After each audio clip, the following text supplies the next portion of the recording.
Balfour and Meriwether in The Incident of Harrowmoor Dogs by Daniel Abraham. London in springtime can be a thing of unsurpassed beauty. The air this morning was crisp as a new plucked apple, and as I sit here in the gardens waiting for my tea, the sun is as warm as an old friend. From the house, I hear the sounds of the new wireless that Julius and Ethel brought me when last they had returned from India. And not a moment ago, a group of young men came racing down the street on bicycles, voices raised in laughter and the bluff tones peculiar to masculine companionship. On days such as this, the world seems a wholesome place. And so it is, in part. But only in part. Nature, in her vastness and variety, produces both the straight branch and the gnarled, the noble lion and the innocent lamb, and the monstrous serpent. I know only too well that the young men of England, fresh of face and broad of shoulder, share the earth with other beings equally the products of nature, but informed less by Christ than by his eternal enemy. And in all my years of work with Mr. Balfour, and despite my unshakable faith in him, there remains one secret to which I alone am privy. From the last notebook of Mr. Meriwether, 1920. Chapter 1. The Inverted Man. It was the 28th of April, 1880, and a day of warmth, beauty and commerce in the crowded streets of London. But Lord Carmichael's features had a distinctly wintry aspect. He stood by the front window of the King Street flat, scowling down at the cobbled streets. The snifter of brandy in his left hand was all but forgotten. Behind his back, Meriwether caught Balfour's gaze and lifted his eyebrows. Balfour stroked his broad moustache and cleared his throat. The sound was very nearly an apology. For a long moment it seemed Lord Carmichael had not so much as heard it. But then he heaved a great sigh and turned back to the men. The flat itself was in a state of utter disarray. The remains of the breakfast sat beside the empty fire grate, and the body of a freshly slaughtered pig lay stretched out across the carpeted floor, its flesh marked out in squares by lines of lampblack, and a variety of knives protruding from it, one in each square. Meriwether's silver flute perched upon the mantel in a nest of musical notation, and a half-translated treatise on the effects of certain New World plant extracts upon human memory sat abandoned on the desk. Lord Carmichael's eyes lifted to the two agents of the Queen as he stepped over the porcine corpse and took his seat. "I'm afraid we have need of you, boys," Lord Carmichael said. "Daniel Winters is missing." "Surely not an uncommon occurrence," Meriwether said, affecting a lightness of tone. "My understanding was that our friend Winters has quite the reputation for losing himself in the fleshpots of the Empire between missions. I would have expected him to have some difficulty finding himself most mornings." "He wasn't between missions," Lord Carmichael said. "He was engaged in an inquiry." "Queen's business," Balfour said. "Indirectly, it was a Blue Rose affair." Balfour sat forward, thick fists under his chin, and a flinty look in his eyes. Among all the concerns and intrigues that Lord Carmichael had the managing of, the Blue Rose affairs were the least palatable.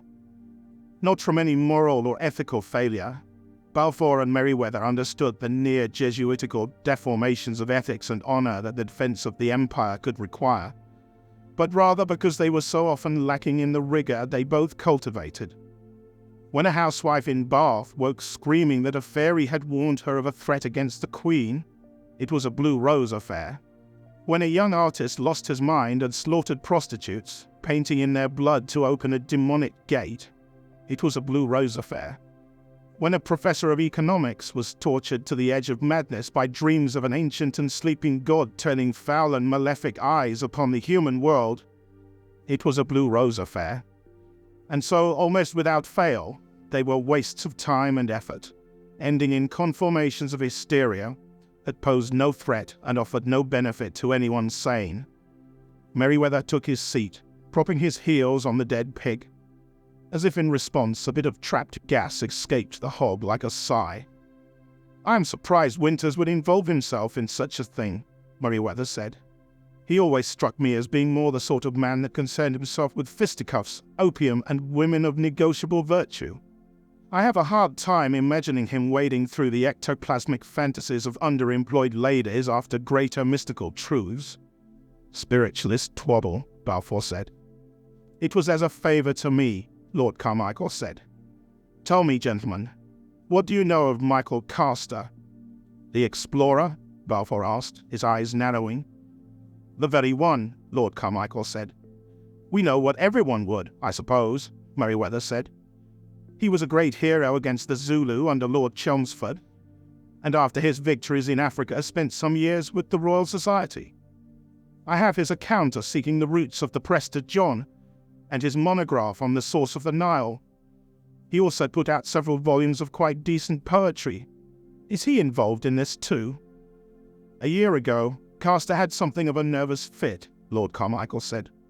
Very little was made of it in the press, thank God. He retired to Harrowmoor Sanitarium for the rest cure, and he's been there ever since. Last month he submitted a collection of sonnets for publication. Some references in them seem to imply a greater knowledge of certain sensitive projects than Carster could be expected to possess. Winters was back from the Russias, and I thought I could keep him sober for a few days more, if he went to inquire. He left for Harrowmoor at the beginning of the month. His last report, such as it is, arrived 9 days ago. Lord Carmichael pulled a folded scrap of paper from his pocket and held it out. Balfour stretched out a thick-fingered hand and plucked it away. The paper hissed as he unfolded it. His gaze shot along the lines of crabbed script and ink blots. His eyes widened. Delirium tremens, the thick man suggested, handing the letter across to Meriwether. Perhaps, Lord Carmichael said, and sipped his brandy. I sent to him at once. There has been no reply, and the couriers I have commissioned since cannot find him. I need you boys to pop over to Harrowmoor and see what there is to be seen. A buried and bestial England, Meriwether said. A prettier turn of phrase than I expect from our constitutionally discontented Winters. I don't imagine you have any thoughts what it might signify. I'm afraid I can't say. Balfour let out a grunt. Meriwether, agreeing, handed back the letter. There's more than one way to unpack that answer, old friend. There are some aspects of this I'm not at liberty to discuss, even with you, Lord Carmichael said. Just find what's happened to Winters and bring him back if you can. And also, for the love of Christ, why is there a pig carcass on your floor? It took the better part of the afternoon to bring their affairs in London into a condition that they might be safely let stand for a fortnight. When near twilight, Balfour and Meriwether stepped out to the street. Lord Carmichael's carriage awaited them. Meriwether's paired revolvers were obscured by the volume of his greatcoat, and Balfour's brace of knives were little more than irregular bumps in his vest, invisible to all but his tailor. The men nodded to the driver, took their places within the carriage. They lurched into the street to the rough music of hooves, wheels, and cobblestones. Balfour stared out the window as Meriwether tapped a gentle fingertip tattoo against his own knees. The sense of dread between them would have been invisible to any other man, but they were more than cognizant of it. Winters is a cad with the style of a bawdy house and the manners of a bulldog, Meriwether said. I wouldn't give him a penny I needed repaid. Competent, though, Balfour muttered. One of the best. I'm afraid we may find more at the end of this than too much vice and too little restraint. Know when we get there, Balfour said, but his manner was agreement enough. At the station, they strode past the crowded platforms of London and stepped into the private car arranged for their use. Meriwether lit a pipe against the stink of coal smoke and oil, and with the fading rays of the sunset, the train pulled out from the station and proceeded into darkness. Harrowmoor stood on low cliff at the edge of the sea. It boasted fewer than 300 souls in the town itself, and perhaps as many again eking out rough lives among the low, treeless hills. The landscape seemed to flow out behind the town itself, like an unending shawl draped from the shoulders of the buildings as they stared out at the cold sea. The train station was illuminated by a single lantern in the hand of a venerable station master, and Balfour and Meriwether stepped down from their car into the deep and moonlit night with a sense of profound isolation. In London, gentlemen would still be drinking and smoking cigars in their clubs. But Harrowmoor lived by a different clock. The distance between the two habitations of humanity was as profound as if the pair had stepped onto the coldly shining moon. The frost-haired station master ambled to them, his skin colourless in his lamp's dim light. His eyes were wide-set, and even when he smiled, the thick, sluggish lips had something of the fish in their aspect. "Gentlemen," he said, bobbing his head, "I hope the trip was pleasant." "Quite," Meriwether said. "And our thanks to you, my friend, for staying up to meet us." "Always do," the station master said.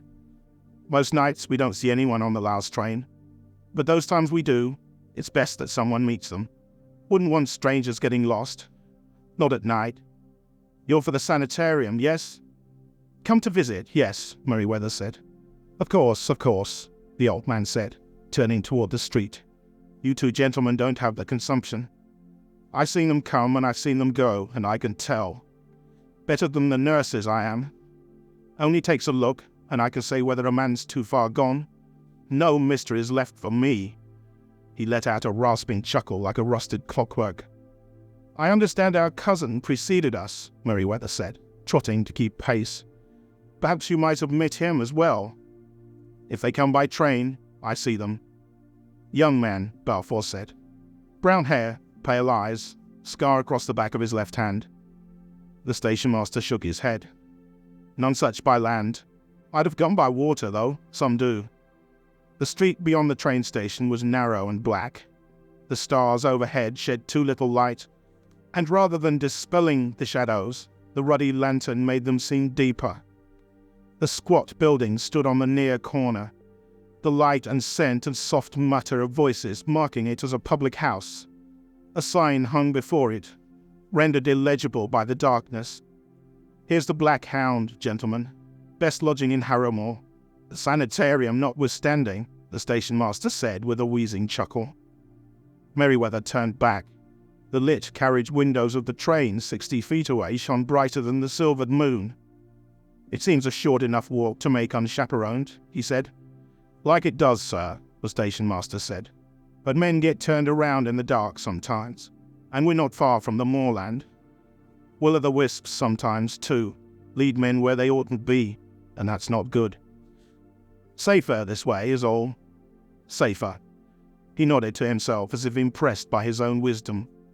Meriwether drew a coin from his pocket and pressed it into the old man's palm.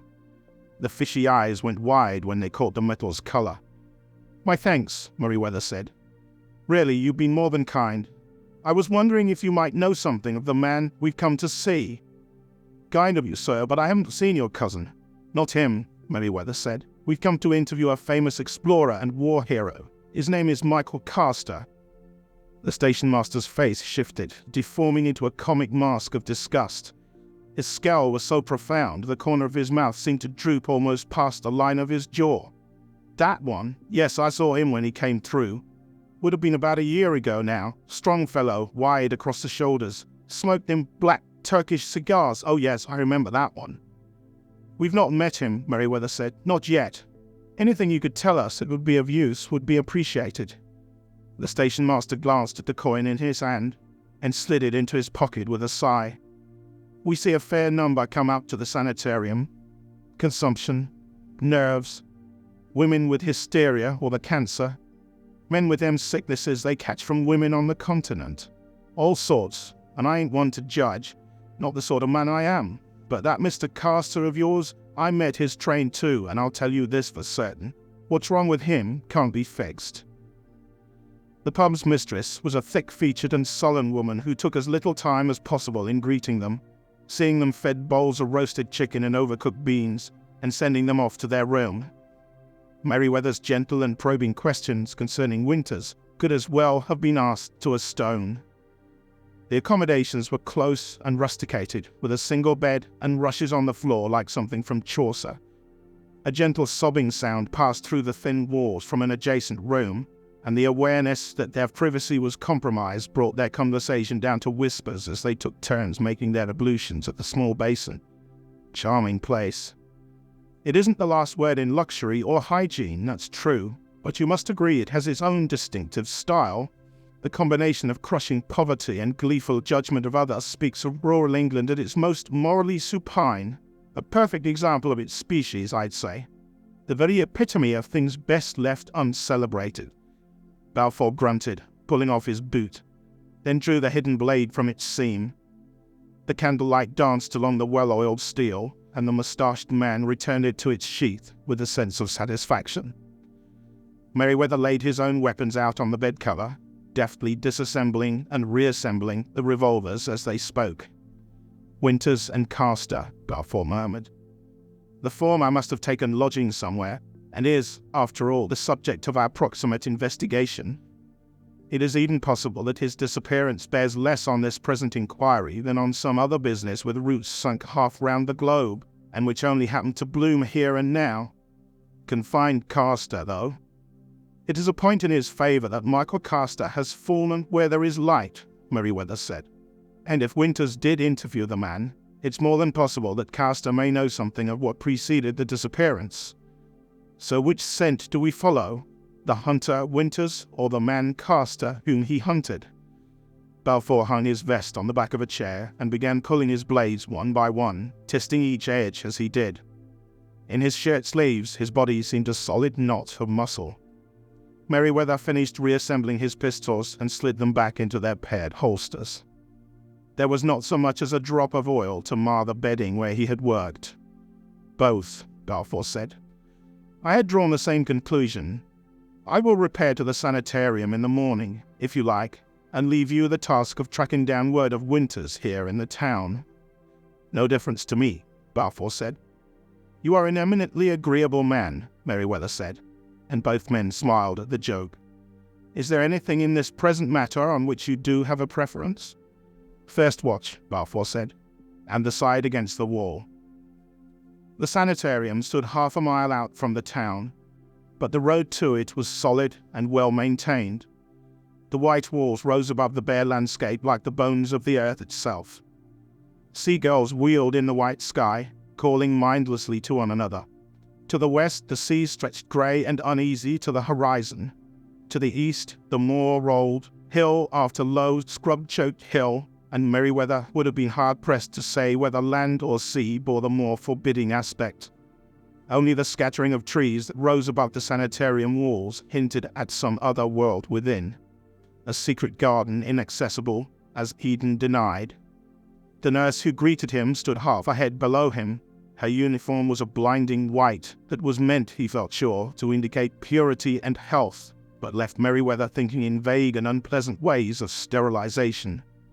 The interior of the sanitarium surrounded a courtyard. Half a dozen men sat on chairs beneath the boughs of stunted oaks. The youngest of the men looked hardly more than a boy, his skin the color of fresh-turned clay. The oldest of them, his hair reduced to wisps and his skin a map of cavernous wrinkles, had half-closed eyes and brown lower teeth exposed by his gaping jaw. If it was Eden, it was one peopled by the lepers hoping for the Saviour's kind hand. Meriwether felt the growing certainty that few of the sanitarium's patients were destined to leave. The chief physician's office looked out over the courtyard, but was not so high as to see over the sanitarium's outer wall. The effect was of a beautiful and well-tended world that stopped suddenly. Glassed cabinets displayed a variety of medical equipment, a menagerie of steel and vulcanized rubber.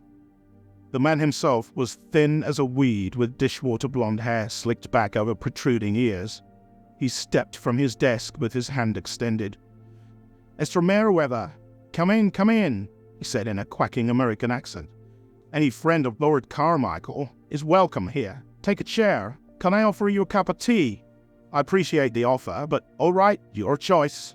The physician dropped back into his seat with a grin, like a child at Christmas. Meriwether crossed his legs. "I've come to inquire about a patient of yours, Michael Castor." "Yes, of course."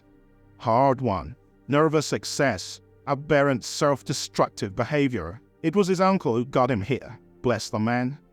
Became concerned that Michael would do himself permanent harm. He's been with us for almost a year now." "Self-destructive behavior?" Meriwether prompted. "Very much so," the physician said. "Yes, indeed, very much so. It became clear that no further details would be forthcoming. Meriwether changed tacks. Has his condition improved since his arrival? The physician leaned forward, his fingertips pressed to his bloodless lips. Truth to tell, I can't say he has. He's changed plenty. When he first came, he was angry all the time, lashing out. We had to sedate him for most of June, but once the course was complete, the violence of his outbursts lessened. He's calmer now, but with nightmares 5-6 times a week. And his underlying condition, no sir, I'd love to tell you he's getting better, but I'd be lying. I understand he has been publishing poetry. Yes, I've allowed him, encouraged him even, to express himself through his work.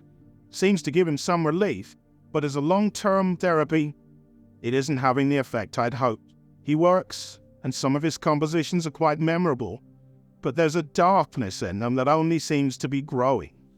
His outward demeanor is pleasant enough, but I can't say we plumbed the depths of this. Not at all. His long-term prospects are bleak, then? Wouldn't say that, the physician said.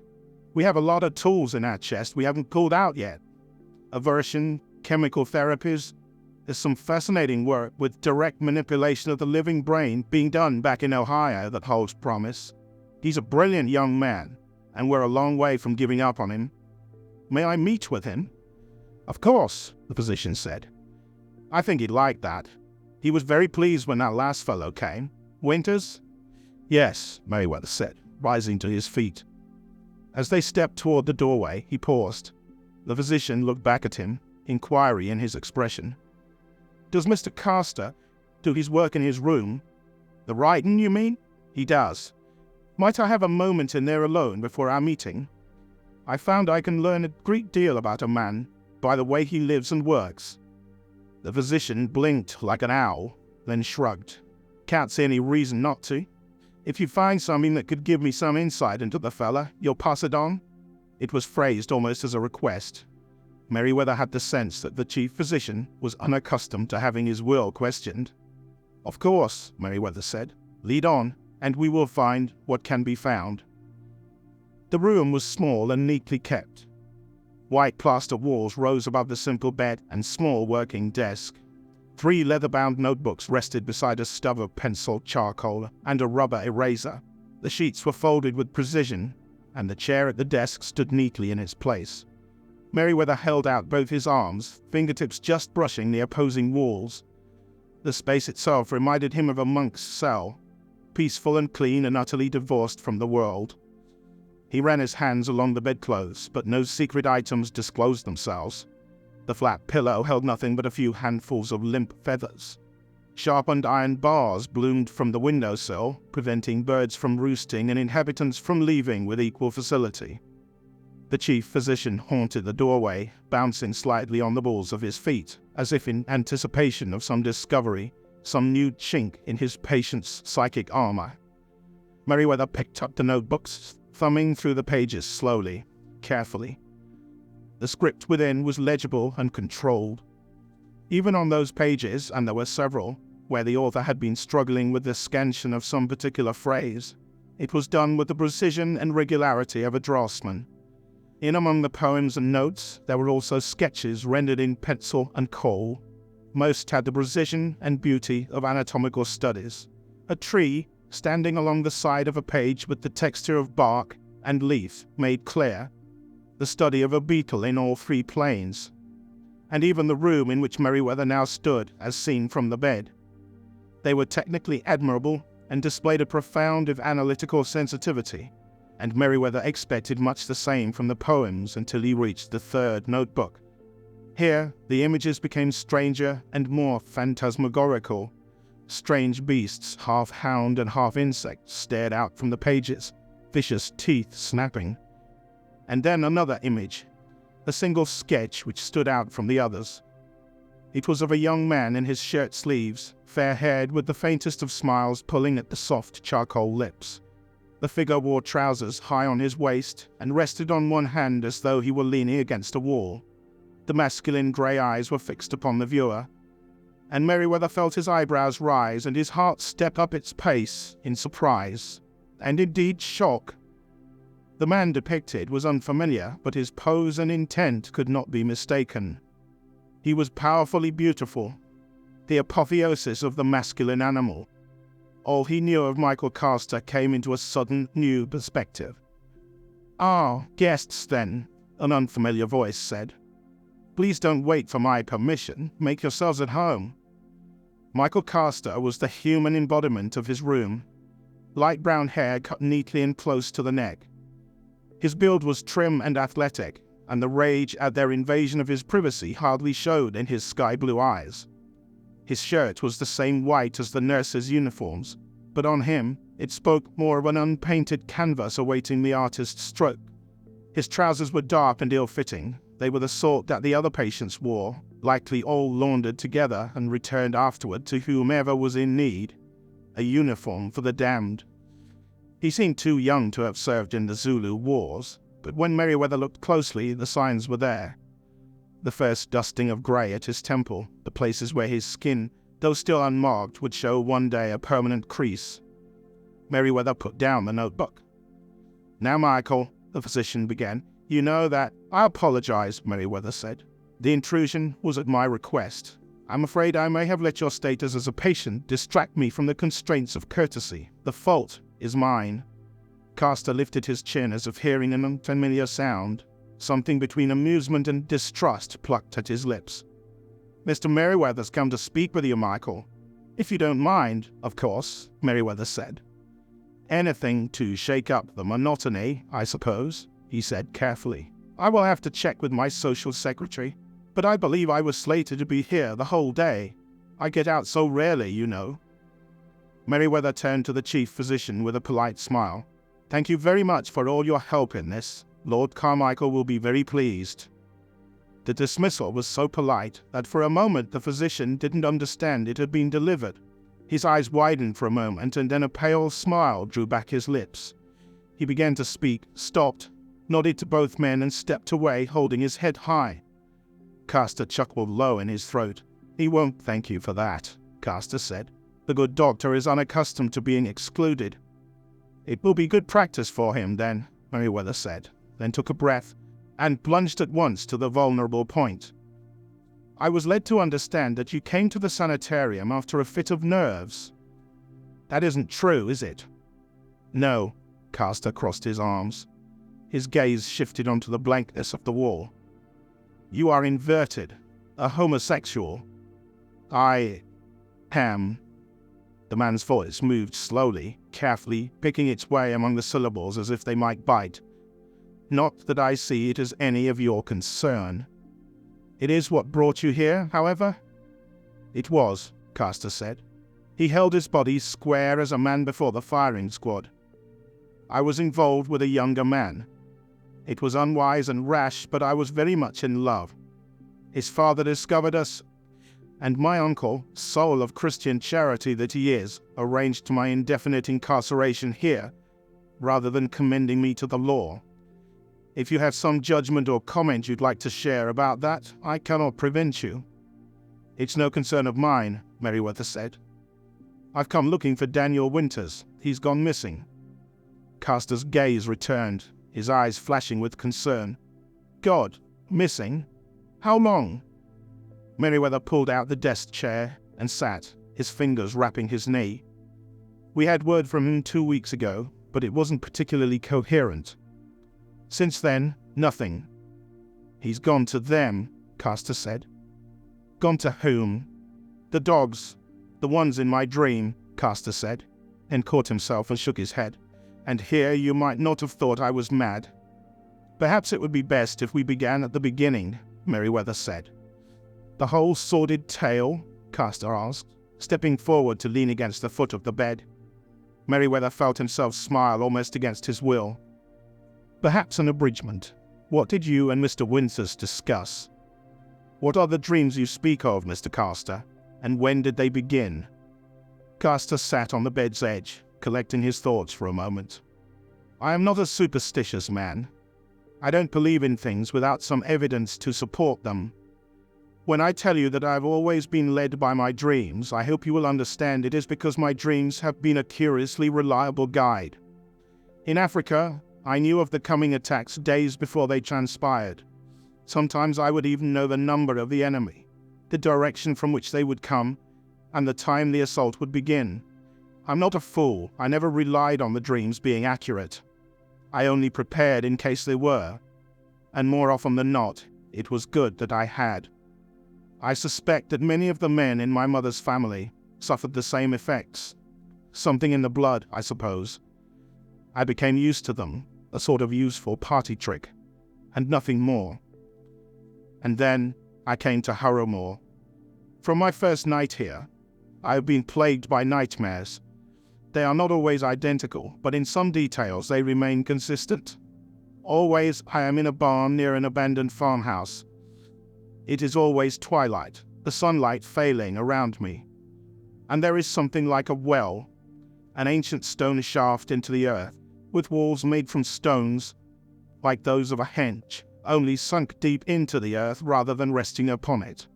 I know, in the dream, that the barn was built around the well. That humanity discovered this and thought nothing more of it than a convenient place to cool milk and meat. My mind descends into the darkness. There is a world down there, lightless but not unpeopled. Vast cities and warrens of passages too narrow and close for the human form. It is as if a great empire had flourished beneath the earth. Passages lead not only throughout England, but under the seas to strange and foreign lands, and deeper too, leading to places where the cooling air grows hot again, and lichens and fungi feed upon the sulphurous warmth with a sluggish awareness that is almost like animal life.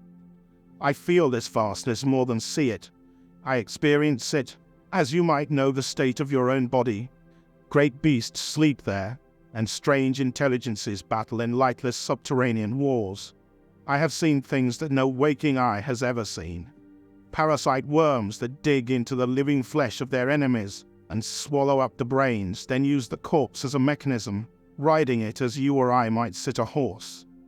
Toothed grubs that chew their mindless way through basalt and brimstone, weakening the foundations of the world itself. And the dogs, always and without fail, the dogs. Castor's face grew drawn, his cheeks seeming to sink into his face, his eyes darkening and becoming hollow. Absently he rubbed his fingers together with a sound like paper sliding against paper. I call them that, but they have other names for themselves. They are no larger than wolves, but they possess minds of great complexity and insight and terrible vicious purpose. Once, I believe the great underground empire may have had 1,000 species that flourished in that uncanny darkness. A world below the world, if you can imagine it. It is a second, dark and chthonic world, warmed from below as we are warmed from above, our shadow and our twin.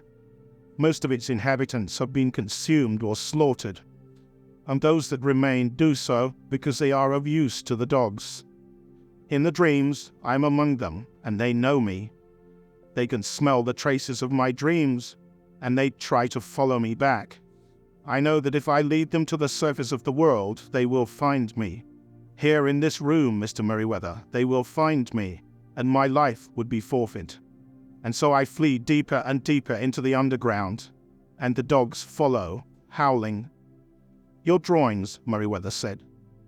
They are of these dogs? Mr. Winters asked the same thing. Yes, those are the beasts from my dreams. And they are what brought him to you? I understand there was a poem. I have a friend in London who keeps a little salon. He collects people he finds interesting. Poets, artists, men of science and politics. It is more innocent than it sounds. He puts together a small broadsheet when it amuses him to do so, and distributes it among his circle. He and I exchanged letters for a time. I sent him something I had written that mentioned the underground empire. I didn't know anyone else had seen it, until your Mr. Winters appeared one day and asked about it, what had inspired it, what I knew, and how I knew it. And you said, what I have told you, more or less. He asked for specifics of the farmhouse, the barn. I guessed that he intended to seek out the places from my dreams as if they were real. I warned him against it, and I thought at the time I had persuaded him. But perhaps not. He's found it then? He's gone down? Meriwether leaned forward. We don't know, he said. He has vanished, and we have come to find what we can to explain it. Knowing Mr. Winters as I do, he may have found a brewery whose wares he particularly enjoyed, or a woman with a particularly fetching smile. But you doubt it, Castor said, don't you? My companion is looking for him now. I have the greatest faith that whatever can be found out will be. Castor shook his head. Don't let him go underground. If the trail leads there, let it go. You'll have lost one man, but better that than two. Or three, I suppose. Mr. Balfour and I have faced many dangers, Meriwether said. I have no doubt. Nor have I, sir, Castor said. His voice was hard as stone. You've come seeking what I know? I know that very little which falls into that dark pit returns again to the light. A variety of witticisms presented themselves to Meriwether's tongue, but he spoke none of them. Castor's expression was so serious and bleak that to treat his concerns lightly would have been rude. Instead, he stood. A pigeon fluttered close to the window and then away, covering Castor's face for a moment with the shadow of its wings. Thank you for your time and attention, Mr. Castor, Meriwether said. I think perhaps I should seek out my companion and apprise him of your advice. Castor's smile was thin and haunted. I think you should run, Mr. Meriwether. But before you do, may I ask you a question, as a man of the world? You may.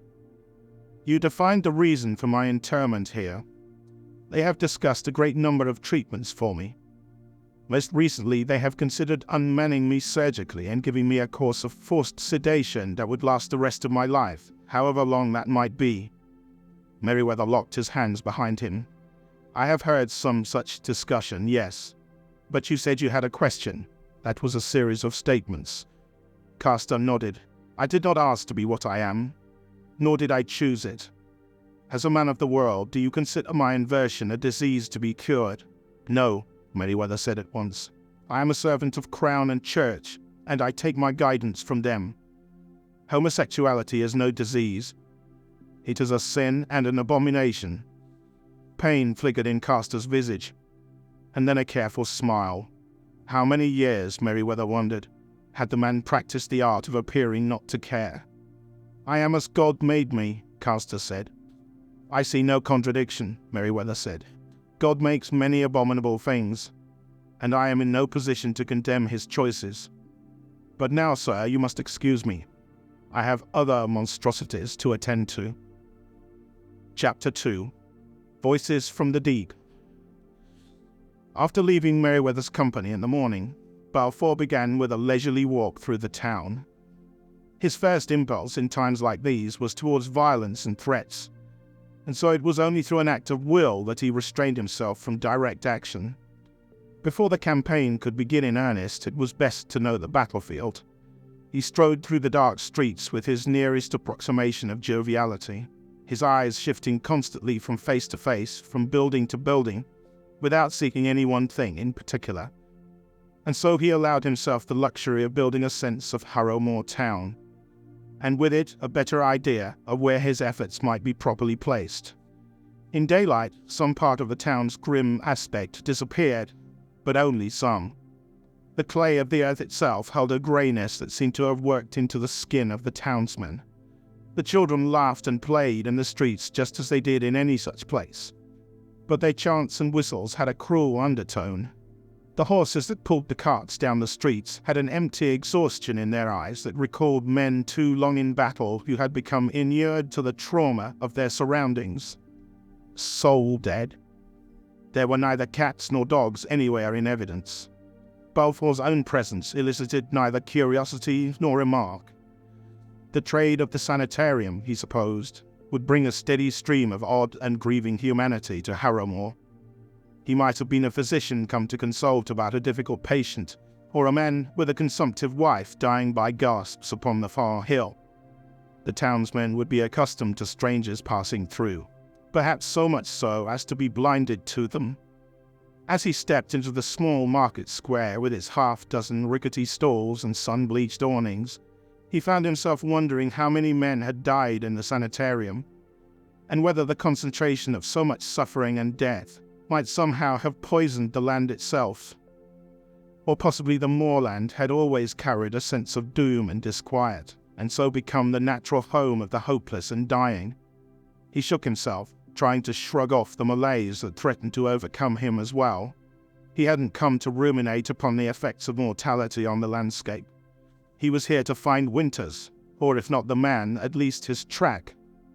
He scanned the stalls and streets, willing himself to see them not only as he did, but as his prey might have. A white-haired crone stood at a stall, a basket of eggs before her. At another, a thin man with a trimmer in his hands shooed flies away from a display of disreputable-looking meat pies. Two young toughs leaned against the wall at the mouth of a bright alley, hardly less dignified than the street it opened upon. The boys were caught between leering at a young woman walking down the sidewalk, and embarrassment at their own lust. If I were Winters, Balfour said to himself. Then he quirked a smile. The question was not only what Winters would have done, but who would have noticed him doing it. For that, the solution was obvious. He stroked his moustache in satisfaction and trundled across to the two young men.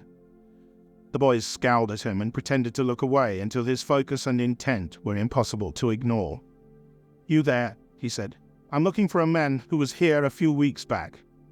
The taller of the two youths had lank dark hair and a rock-brown front tooth.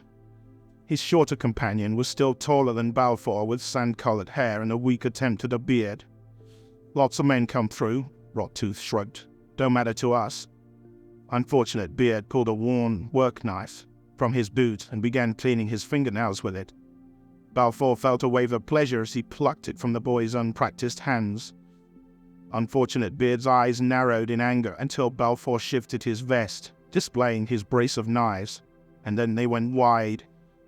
This would have been a gentleman in his 30s, dark hair, light eyes, handsome and a bit full of himself. Scar across the back of his hand. Would have made propositions to any girl in town whose heels looked even slightly rounded. Now my guess is you boys are more aware than anyone else what men are talking to which girls.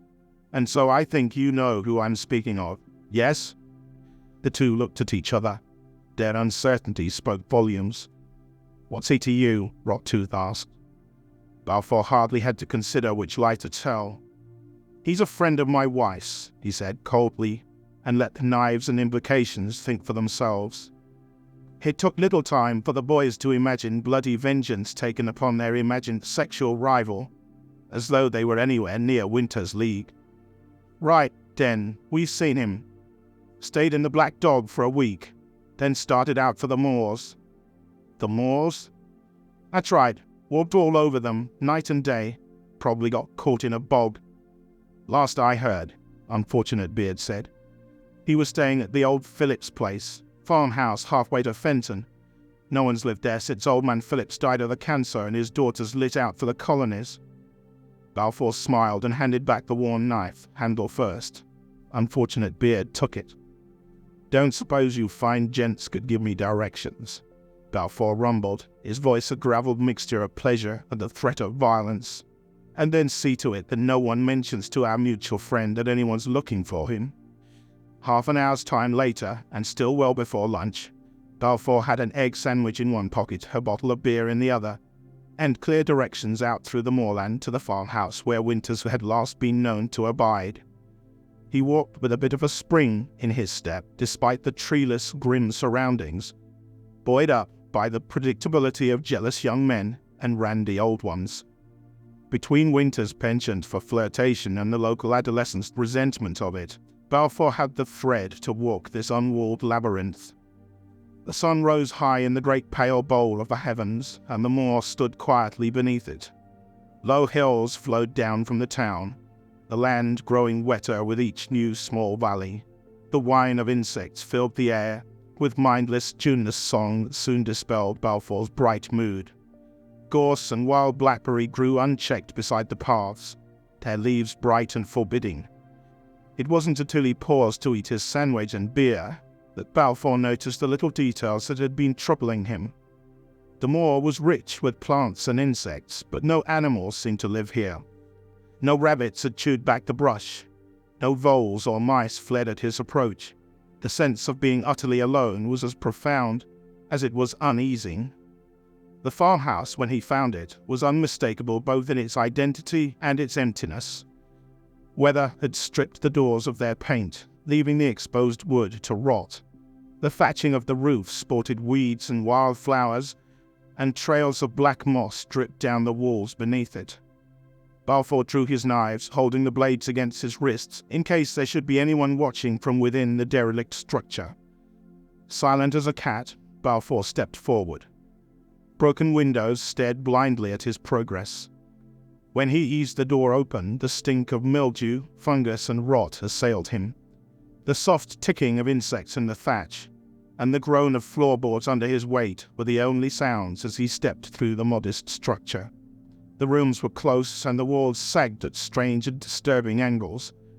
His intellect told him that once a family had made their home in this place, but his imagination could not encompass the thought. The farmhouse was so profoundly ruined, he could only believe it had sprung up already destroyed at the beginning of the world. In the back room he found what could only have been Daniel Winter's camp. A glass lantern stood on a stool, thick yellow oil in its reservoir and soot darkening its glass. A bedroll lay on the floor beside it, threads of mould already creeping across the wall. With the point of one blade, Balfour folded back the cloth, then lifted it. The holes that pierced it were ragged. Torn, then, not cut. The blood was black, rotten, and copious enough to speak of a superficial wound, but not of immediate death. Whatever had taken Winters, it had taken him here. A leather notebook still lay under the pillow alongside a small, brutal-looking pistol. Balfour sat back on his haunches for a moment, then turned the book with a knife point, inspecting it carefully before committing his bare fingers to holding it. The writing within was the schoolboy's scrawl he'd seen on reports from Cairo and Munich, though wider and less controlled. Winters, without a doubt. He riffled the pages quickly until the paper went blank, and then went back to the final entries. They were as coherent as the report to Lord Carmichael, and perhaps less. Yes, fiat lux, and then we're buggered. Light is the only hope against these bastards.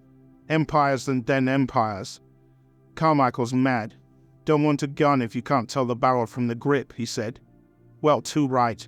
They can't get in here, or they'd have by now. Still get the feeling the bloody things are playing with me. Balfour paged back. There was little that made more sense. Partly, no doubt, was the nature of the document.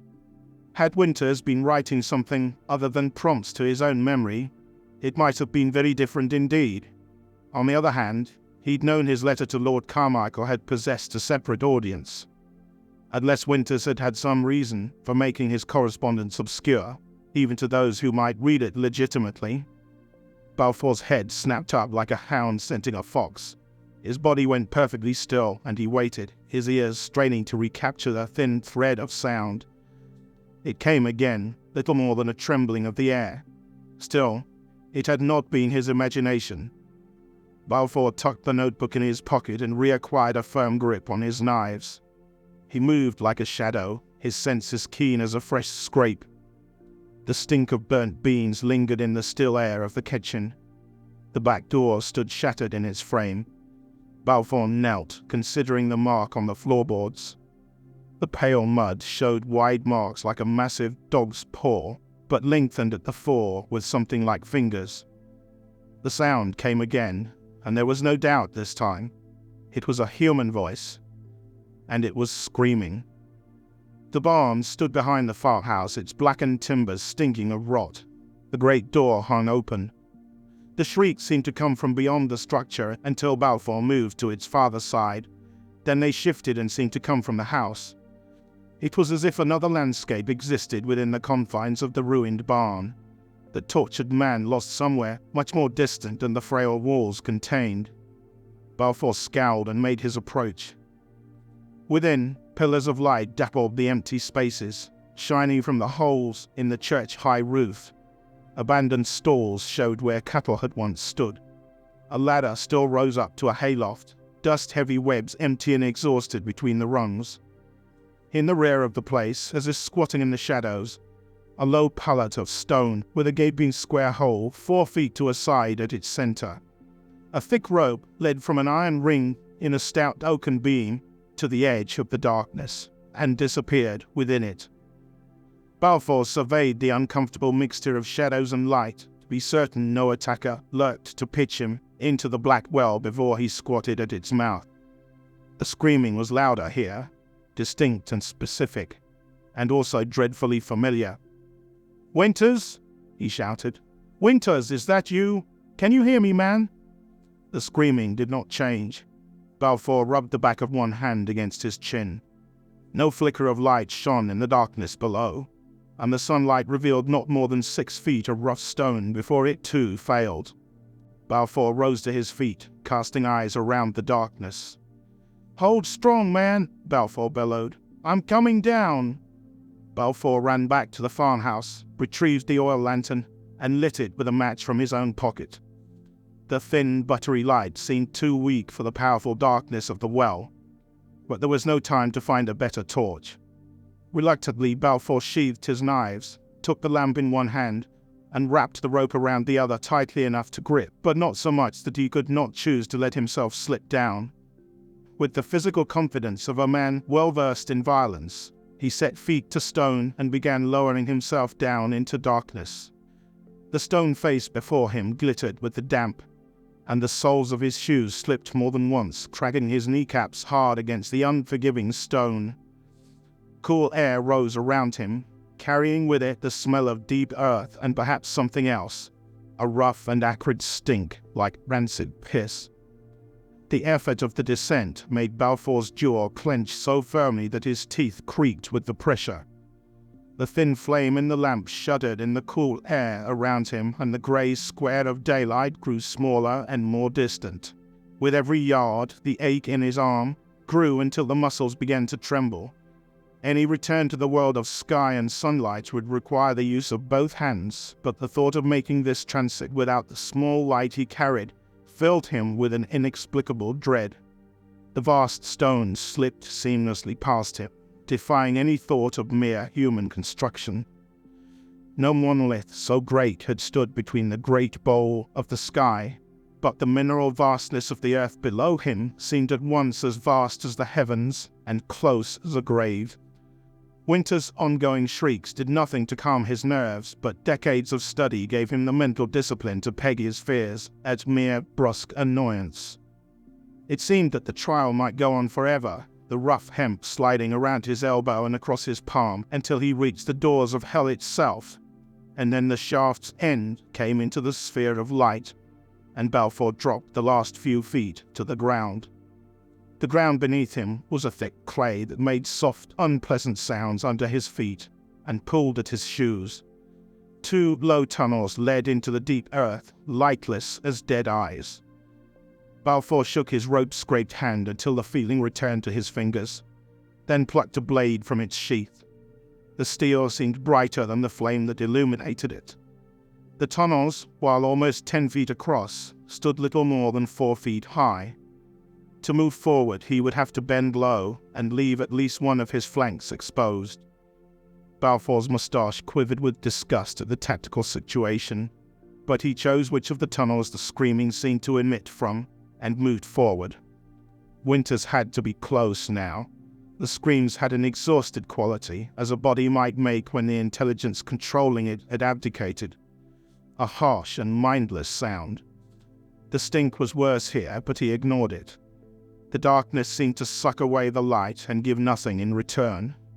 Balfour cursed quietly under his breath, and then called out, "Winters, stop making that racket! Where are you, man?" The screaming stuttered, failed for a moment, and then began again, this time with words. "Balfour, get out! Flee before they find you!" A chill raced down Balfour's spine, and he hesitated between moving toward the man's voice and heeding his warning. With a growl, he turned back, running hunched almost double in the direction of the rope, shaft, and life. The filthy earth squelched under his feet, and other feet as well. Where Winter's voice had competed only with silence before, now there was a scuttling as of a million rats. Balfour steadied his grip on the blade. The 5 things that blocked his path were not rats. The beasts stood on 4 legs, the size of hunting dogs, with powerful haunches and thin, mobile forelegs. Their pale skins sported scabrous black growths like great, rough scales of a terrible insect. Great jaws hung open, teeth set on the exterior of lipless mouths. Their eyes were massive and black as wet coal, and they held a terrible and alien intelligence. As Balfour stood, waiting to see whether the beasts would attack, the nearest of them chittered, its voice high and cruel and articulated in fashion that carried the impression of speech without the meaning. More inhuman voices came from the deeper darkness. These were the vanguard of some greater force, and Balfour had the sickening certainty that the host was vast. One of the beasts on Balfour's left darted forward too quickly for the eye to see. Long-honed reflex brought Balfour's blade to his defense, but the attack had been a mere feint. The beast jumped back, and 2 on the right leapt in toward him. He fell back, swinging his razor-sharp blade. The dog-like beasts retreated, but not so far as they had been. Balfour knew he was being driven back, but the knowledge redeemed nothing. He was on their territory, encumbered by the weight of stone and earth above him, as well as the desperate need to protect the dim and flickering light in his offhand. Inch by inch, foot by foot, they pressed him into the darkness. Twice the animals came too near, and Balfour's blade drew forth a yelp of pain and a thick black ichor. Once his reaction came too slowly. One of the dagger-like exposed teeth scraped against his shin, coming away pink with his blood. The ground began to slope down behind him, giving the beasts the high ground. He sensed the drop-off as a change in the sound behind him. There was neither choice nor hope. He leapt back into the abyss without taking his eyes from his attackers. His feet struck wet ground, not more than 6 feet from the drop-off's lip. The beasts chittered among themselves and then fell back into the blackness. The cell, for there was no other interpretation, was little more than a pit 10 paces across. The man who squatted at its far edge had once been Daniel Winters. His skin was pale now, his hair and beard thick with the grey mud. An angry wound stood half-healed across his ribs, and welts marked his arms, feet, and throat. An old scar marked the back of a filthy hand. "Well, old man," Winters said, his voice hoarse and pained. "Sorry to see you here." "Sorry to have come," Balfour said. "Thought I was rescuing you." "Appears I was bait," the thin man said with a shrug. "I thought the bastards were tormenting me for the joy of it, or I'd have warned you sooner. They do that sometimes, torture me for pleasure. And Christ alone knows what they've been giving me as food." "What are they?" "Lords of the underworld," Winters said. "Kings of a dark empire that spans half a continent." Balfour eyed the wall of slick clay at the pit's edge. Scrambling up it might be possible if one of them gave the other a leg up. At a guess, they were no more than 30 yards from rope and shaft. Near enough that a tortured man's cries might reach the surface and call down help. That could itself be captured. "I think they won't return so long as the lantern holds," Winters said. "They've no love of light. They can stand it, but it hurts them. I don't suppose you brought Meriwether with you as well?" "He'll be along." "How soon?" Balfour considered. The prospects of a good outcome seemed dim indeed. He placed the lamp gently onto the ground, stepped back, and lifted his white hands to his mouth in a rough speaking trumpet. "Don't come down," Balfour bellowed. "It's a trap! Don't come down!" "He's up there, then?" "Will be eventually," Balfour said, and resumed his deep-throated bellow. "Meriwether, don't come down!" Winter's chuckle was devoid of anything like real mirth. "How long do you think you can keep that up, old man?" "Lifetime, I suppose," Balfour said.